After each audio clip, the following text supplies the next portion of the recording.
The Ave Maria prayer is one of the most famous prayers in the world. This prayer has been translated into countless languages, and the most stunning melodies of Ave Maria are associated with truly extraordinary stories, which I'll tell you about today. Before this video begins, I'd like to encourage everyone to become a sponsor of our channel. By doing so, you'll help us create better and more interesting videos. Also, don't forget to subscribe to this channel. A large number of interesting videos await you here. Everyone knows three works by Ave Maria. Bahaguno's Ave Maria.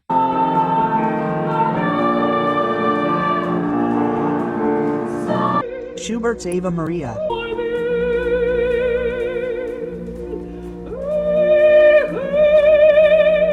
And Vavilov's Ave Maria Kachini.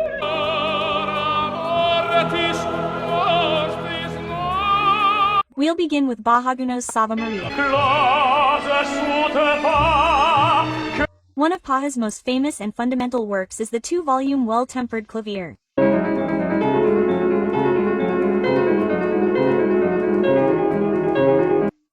Musicians play its preludes and fugues from childhood and throughout their lives.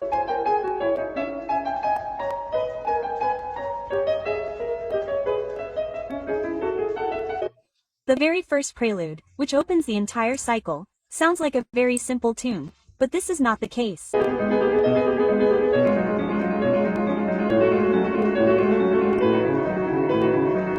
At second glance, and even more so at subsequent glances, it doesn't seem so.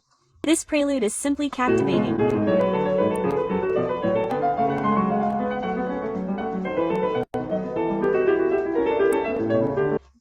And now, a century and a half later, the French composer Charles Gounod, who is known for Opera Faust,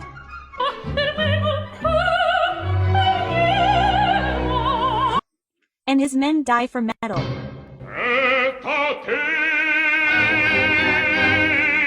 And now, a century and a half later, the French composer Charles Gounod wrote the melody for this prelude.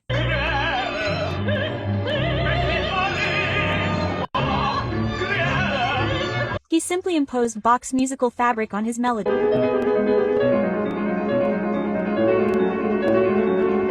And the music took on a life of its own.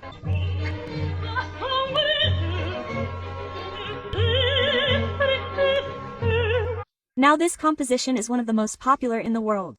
And now, if it is sung, and not performed on musical instruments, then the Latin text is sung. Bobby McFerrin performs it very interestingly. He sings it right along with the audience. It sounds very beautiful and unusual. Of course, this piece is often sung in choirs.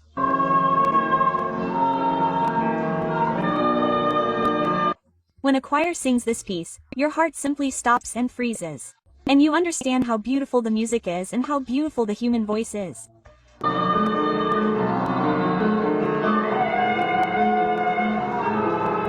Of course, this piece is often sung on talent shows. And when I heard this performance, I was simply shocked.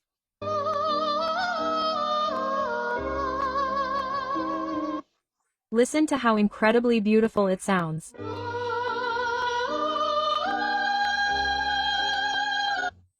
Of course, all the judges were also delighted with such a performance. Moments like these just make you want to cry, because you are overwhelmed with emotion. But I think all of you have also heard Ave Maria, which was written by Schubert. It is an equally famous and equally brilliant song.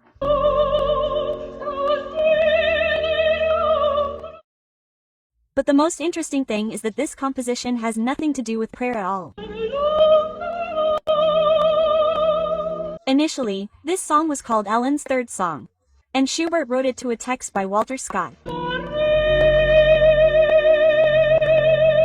Walter Scott had a piece called Virgin's Lake, and so it was translated into German, and Schubert wanted to take advantage of this. He wanted his works to be performed in both German and English. Schubert was very poor. He hoped that if he wrote a composition to this text, he would become famous. You can't imagine, but that's what happened. Schubert wrote this composition, began to perform it everywhere, touring with concerts. He had money and escaped poverty. He even bought himself a piano, and everyone said a new Beethoven had been born. But that wasn't the problem. Schubert became famous. And a few months after his triumph, when it seemed his life was getting better, he fell ill with typhus and died. Can you imagine the sad story of this composition? The most interesting thing is that, unfortunately, Schubert doesn't even know how popular his version of Ave Maria has become and how many wonderful artists perform it all over the world. By the way, there's even a version of Schubert's Ave Maria in Russian. And here are a few lines. Ave Maria. Night has come. We are exhausted by heavy grief, and the rock serves as our bed. Above this eternal stormy sea. I really like Roberto Loreti's performance of this piece. Listen, it's simply something else. He has an unearthly voice. This child sings this composition in such a way that you hear awe and hope in it. And it's completely unbelievable that this composition, well, has nothing to do with prayer.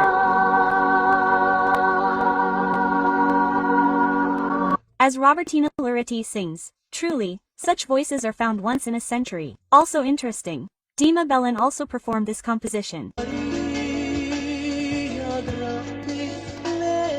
Of course, his performance was more pop. In principle, he sang well for a television program. But, in my opinion, operatic singing is what's needed here.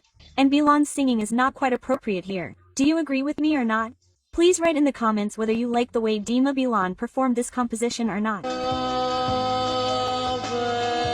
Mari. And an example of such operatic singing is the performance of the beam on the turn. It is simply unearthly bliss. When he sings on the turn, everything else fades next to him, all problems seem insignificant, and only his voice remains. Tenderness, power, hope. This voice has it all. When I listen to this singing, it seems simply unearthly. It sounds so beautiful that my heart skips a beat. This performance touches the depths of my soul. And when the choir joins in, I simply lack the words to describe my emotion. Feels like an angelic song, and it all sounds truly magical. But the most mysterious story is connected with the next Ave Maria. This piece appeared in 1970, and many attribute its authorship to the little-known Italian composer Giulio Caccini. It took several decades of research by enthusiasts, as well as professional expertise, to prove that Caccini is not. The author of this piece is the Soviet composer and lutenist Vavilov. He was an ordinary guy from a working family. He survived the Great Patriotic War and dedicated his entire life to music. And here is the story connected with this song. In 1970, a record was released by Melodia. It was called Lute Music of the 15th-17th Centuries. It features several now world-famous melodies, such as Golden City and Reiserchen Negrin, among others. And on that record, Ave Maria was written. And the authorship was unknown. The record sold out instantly. The composition began to be performed all over the world. Only later did it become clear that Vavilov was the author.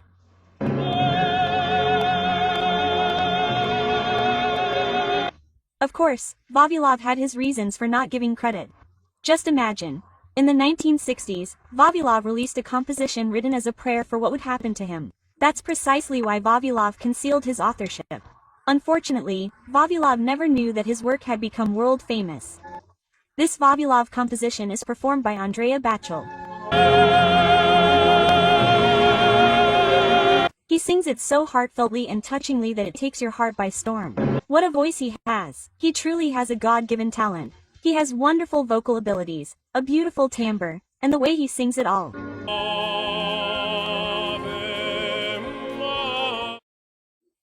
also really liked how Dimash Kudaibergen performed this composition, but he sang it in a new way. They say that it wasn't Dimash who sang this composition, but an angel. I truly agree with them. This new interpretation suits Dimash, and it's on par with the original. Dimash performed this vocalist beautifully, incorporating all sorts of vocal techniques and hitting super high, cosmic notes. Just listen to how perfectly he performed it. I also really liked how 11-year-old Victoria Ganisayan sang this composition. Can you imagine? She's only 11 years old, but what a gorgeous voice she has, what talent she has. In general, I am very impressed when children sing such serious musical pieces, especially when they perform them as well as this girl. Elena Obristova also performed this famous piece. Just listen to her singing so professionally and her amazing vibrato.